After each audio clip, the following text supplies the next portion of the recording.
네, 안녕하세요, 여러분. 미국 주식 읽어주는 여자 주식 누나입니다. 3월 23일 화요일 아침, 우리가 잠든 사이 밤새 미국 증시에선 어떤 일이 있었는지 체크해 드리도록 하겠습니다. 네, 뉴욕 증시 일제히 상승 마감했습니다. 다우지수 플러스 0.32%, 나스닥 지수 플러스 1.23%, 그리고 S&P 500 지수 플러스 0.70%. 이날 뉴욕 증시는 국채금리 하락과 대규모 인프라 투자에 대한 기대감이 커지면서 3대 지수 모두 상승했습니다. 최근 급등세를 보이던 미 국채금리가 하락한 점이 증시에 긍정적으로 작용했는데요. 지난주 1.7% 선을 넘어섰던 미 10년물 국채금리가 이날 큰 폭으로 하락했고 또 30년물 국채금리도 큰 폭의 하락세를 기록했습니다. 뉴욕 채권시장에서 동부시간 오후 3시 기준 10년물 국채 수익률은 전거래일보다 4.7bp 하락한 1.682%를 기록해 지난 9일 이후 가장 큰 하루 낙폭을 기록했고 30년물 국채 수익률은 전거래일 대비 7.0bp 하락한 2.381%를 기록해 2월 26일 이후 가장 큰 낙폭을 기록했습니다. 시장에서는 인플레이션 예상보다 빠른 연방준비제도 긴축 우려, 또 은행들의 SLR 완화 종료 등이 최근 급등세로 일부 소화됐다는 인식 속에 저가 매수가 나온 것으로 분석되고 있습니다. 이에 따라 애플, 마이크로소프트, 테슬라 등 대형 기술주들의 강세가 두드러졌습니다. 한편 파월 의장은 이날 국제결제은행이 주관하는 세미나에 참석했지만 경제 상황 및 통화정책과 관련한 언급은 내놓지 않았습니다. 파월 의장은 현재 가상통화는 가치저장 수단이 아닌 투기적인 자산이라고 평가했고 의회의 승인 등 광범위한 지지 없이는 디지털 달러를 도입하지 않을 것이다 라고 언급했습니다. 이에 따라 현재 비트코인 가격은 좀 하락세를 나타내고 있습니다. 미 정부의 대규모 인프라 투자 기대감도 긍정적으로 증시에 작용을 했는데요. 뉴욕타임즈는 바이든 대통령의 자문관들이 이번 주에 시장 예상보다 큰 3조 달러, 약 3,300조 원 규모의 인프라 투자 법안을 대통령에게 보고할 예정이라고 보도했습니다. 자문관들은 해당 법안을 두 갈래로 나눠서 추진하는 방안을 제안할 것으로 알려졌습니다. 그리고 코로나19 백신 관련 소식은 엇갈린 모습을 보였는데요. 최근 유럽 일부 국가에서 접종이 일시 중단되는 등 논란을 촉발한 바 있는 아스트라제네카는 미국에서 실시한 3차 임상에서 백신의 예방 효과가 79%를 기록했다라고 발표했습니다. 중증 증상 예방 효과는 100%에 달했고 백신이 혈전 형성 위험을 증가시키지도 않는 것으로 나타났다라고 언급했습니다. 그에 따라 아스트라제네카는 4.04% 상승하는 모습을 보여줬습니다.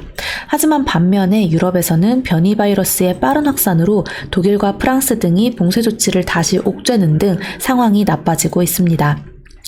이날 발표된 경제지표는 부진한 모습이었습니다.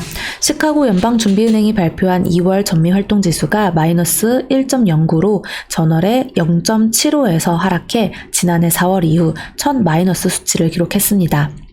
시장 예상치도 크게 하회했죠. 전미부동산 중개인협회가 발표한 2월 기존 주택 판매도 전월 대비 6.6% 감소한 연율 622만 채를 기록해 시장 예상치를 밑돌았습니다. 하지만 한파와 폭설 등 이례적인 날씨 영향을 받은 것으로 풀이되면서 시장에 큰 영향을 미치지는 않았습니다.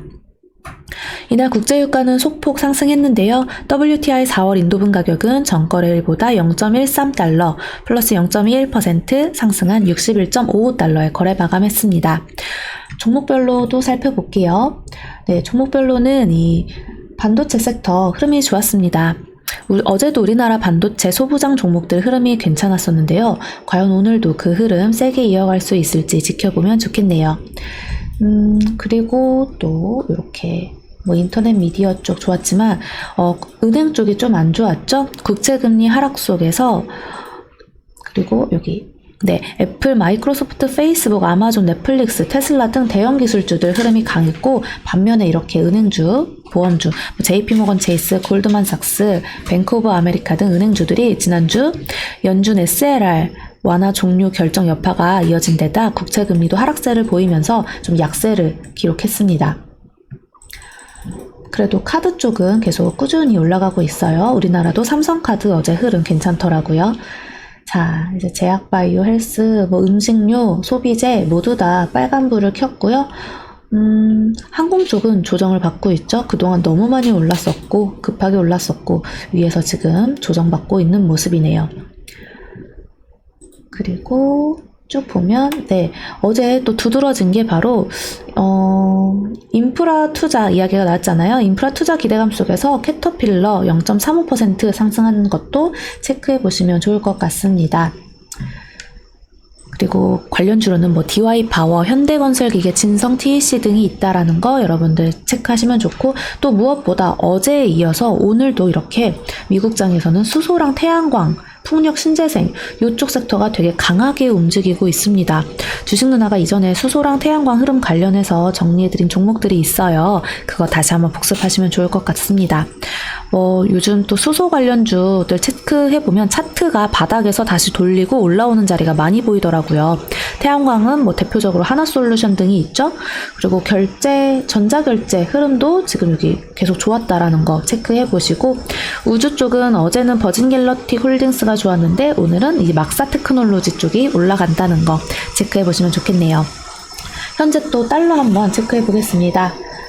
달러 1125원대 가고 있어요. 다행이죠? 어제 코스피에서는 외국인 매도량이 좀 많았는데 오늘은 부디 매수로 들어와줘서 우리 증시 상승으로 이끌어주면 좋겠네요.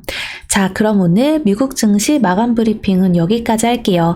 영상 재미있게 봐주신 분들 구독과 좋아요 그리고 알람 설정 댓글도 많이 부탁드립니다. 이상 주식 알려주는 여자 주식 누나였습니다. 또 만나요.